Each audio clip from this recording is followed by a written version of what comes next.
Hi everyone, this is Food FAQ and I'm Mariella. And I'm Eric. And today I'm making kind of like it's a staple, I feel, of good food. Tell me about it. It's garlic bread and it's a Molly Baz recipe. Remember I told you that I was gonna cook the F out of that cookbook this summer? I love a good garlic bread. Yeah, well, I wasn't kidding. Her cookbook is really delicious. I think it's called More is More or something. I don't know. I'll link it again. Delightful. Okay, so this is like a fun recipe because it's using challah, which by the way, you can get at the BJ's two for like $9, which I think is a good deal. I love challah bread. Me too. It's delicious, and I forget about it all the time because I don't see it often. Or look for it, I guess. I'm sure it's there all the time. But I made some modifications to this recipe. I've made it twice, and I'm gonna tell you her way, and I'm gonna tell you my way. Okay? Tell me. All right. First, you're gonna roast garlic, a whole head of garlic. She tells you. Mm-hmm. What I do it in the air fryer because why wouldn't I? I put on the oven for a fucking head of garlic, right? Right. So you get it, you cut off like a little bit from the top, and then you put olive oil, a sprinkle of salt, and you wrap all that into aluminum foil. Right. You put it in the oven at 400 in the air fryer at 400 for about I think it was 15 or 30 minutes, something like this. It gets Ah, soft pretty fast. I did that, right? For the first time where I made it her way. My way, you're gonna roast two heads of garlic okay. at the same time. That happens. You can prep that in the morning. Let's say you're gonna make the bread later at night. This is what I did just to like kind of have it done. Because to me, there's nothing more annoying than having to do a step like that when you're like in the middle of cooking, you know? Yeah. So it is a little bit annoying in that sense that it requires some prep work. So two for me, one for her. Okay. Then when it's time to make the bread, this is what you're gonna do. You're gonna get an entire head of other garlic, her recipe, and you microplane it very, very fine. Mm-hmm. Okay. In my recipe, I like to use half because it's Okay. not so biting. Then her recipe calls for 12 tablespoons of butter. You melt it until it stops being foamy, not quite brown, but less foam in the pan. Right.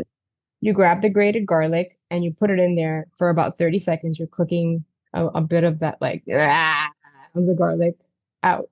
Astringent. Astringent, yeah, it's like a bite. It's Yeah. almost spicy. My son always says that the garlic is spicy because It kind of is. Yeah.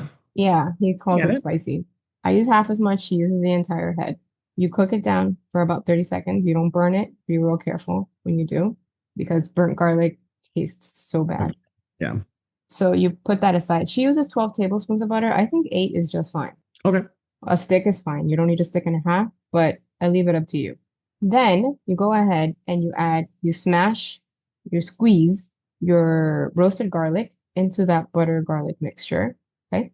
And then she says to salt it. I don't think you need to, right? Because the roasted garlic already has salt and Right. the butter that I use is salted. If you use unsalted butter, feel free to salt it. Taste it. It's just garlic butter. You can taste it. Right. No one's gonna die. Then you're gonna grab your challah loaf and you're gonna serrated knife in half like a book. Pop it open. You're gonna add half of your garlic butter to the inside of it. And then you're gonna get a good handful of Parmesan cheese. You can either use shredded or what's the other one? Grated. Grated or shredded. And you pour it in there and then you close it. Oh, and then you get the remaining butter and you put it all over the top. We're the same here, her and I. I fucked up the first time I made it and I added Parmesan on top. Oh, chives. Sorry. You're supposed to cut up like, I don't know, a bundle of chives. Not chives. Is it chives? Green onions? Parsley. Hold on. Yeah, chives. I bought like one thing of chives and I did half of it and I cut it up. You sprinkle some on the inside along with the parm and the butter Uh-huh. and the garlic. And then I messed up and the first time I made it and I put the remaining butter on top and then I sprinkled Parmesan on top and the chives on top and I popped it in the oven. You're supposed to pop it in the oven at 400 for about 13 to 16 minutes. You're not supposed to put the parm and the chives, according to her, before baking. So I screwed up. But I gotta say it was a happy accident because the toasty Parmesan was kind of my favorite part. It was, oh, so good. But to avoid it from burning, what I did was I just got a sheet of aluminum foil and I just placed it on top of the bread loosely so it wouldn't burn, have like that direct contact with the heat. So it toasted nicely and the chives didn't burn. You don't have to do that, right? You can just do it after. When you pull it out, put some parm on top and some chives on top and call it a day. No one's gonna, I don't know what you're gonna do. I don't care. Do however you want. The idea though is that you use the challah and you use the garlic in whatever way it is that you enjoy. The most important elements to this are the challah and the garlic. The ratios you use are up to you. Like I used hers and I thought it was delightful, but not everybody likes the same amount of garlic. Like the kids can tolerate a certain amount, the adults can tolerate a certain amount. If you have a mixed crowd, try to make it with more of the roasted garlic than the more biting garlic. Depends. You know your people. But the challah is a must. It must be challah. And I feel like the big braided loaf is the best because sometimes you'll find it cut and I don't know how you do that. I don't like buying those bread cut up. Me neither. I like to have it cut for me. Like I'll get the white mountain bread at Publix and then I'll have them cut it. Do you No, love I that don't bread? like. No, I like if I buy bread like that, I like to cut it myself. No, but the white mountain bread is too soft. You can't cut it yourself. Um, well, I don't know. I bought rosemary olive oil bread at Wegmans the other day, and Mm. that's so good. So, okay? So I was kind of in deep thought with this recipe. I was listening to you. Number one, without me, you're very boring. But number two, what I like about this recipe is kind of different. Like chives is a Bitch. really different flavor that you don't normally see with like garlic bread. Like that's why, like when you were looking up the herb, I was saying I was like, oh, like parsley. Parsley. Everybody uses Like parsley. that's just what parsley is. And no, when you said chive, that's really kind of interesting. That's kind of neat that you said that. I like that. So I want to try that. I like that. That sounds really kind of fun. Like you can use parsley. Don't go crazy if you can't find it. It doesn't like earth shatter but again, the element here is the garlic and the bread. The rest of the things you can kind of do what you want. But I like her recipes because they kind of use things like this unexpectedly and it's delightful. Yeah, Not it that's like a doesn't kill nice, it. nice change to it. Yeah, just like the challah. I have never made or had challah garlic bread. Right. What a genius. Like she is fabulous. I love her recipes. I have not been let down. And you can always customize it, which is also lovely.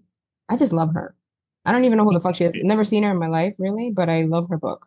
I love the garlic bread from Hala and I like the chive and make it. I say that sounds really delicious. I'm making it for a crowd tonight. I've made it for like a younger. I made dinner for younger kids the other night. Everybody loved it. Not more than a piece left. They ate the shit out of it. That's awesome. Enjoy it. I like the chive thing. Have fun with it. Make it with pasta, spaghetti. I made the best meatballs the other day. I'm having this new thing that I'm making with meatballs. I soak Ooh, the breadcrumbs meatball in milk. sandwich with it. Fuck. I know. That's decadent as fuck, but that sounds really good. Ooh, I'm gonna have that for lunch. I have ciabatta bread. Ooh, I have some leftover meatballs. I'm gonna eat Yeah, that. make the meatball sandwich out of it. Sounds good. Yum. Well, I lost myself. I don't even know. I'm too excited now. I can't think Yeah, about anything else. that would be too. Anyway, I've been soaking my breadcrumbs instead of regular milk, which I usually do. I've been soaking them in buttermilk. If I have it, it does something to the meatball, makes it far more Probably tender. tenderize it a little bit, but more. Add Yes, a tangy flavor. I can't tell you how much I love it. Love it, love it. Don't not try it. Don't knock it till you try it. I love cooking with buttermilk. I hate the taste of buttermilk, but I love cooking with it. Buttermilk tastes like shit. It's like cocoa powder. It Yeah, needs friends. It needs lots of friends. yeah, it does. And it becomes really well. Well, try this bread, make something great out of it.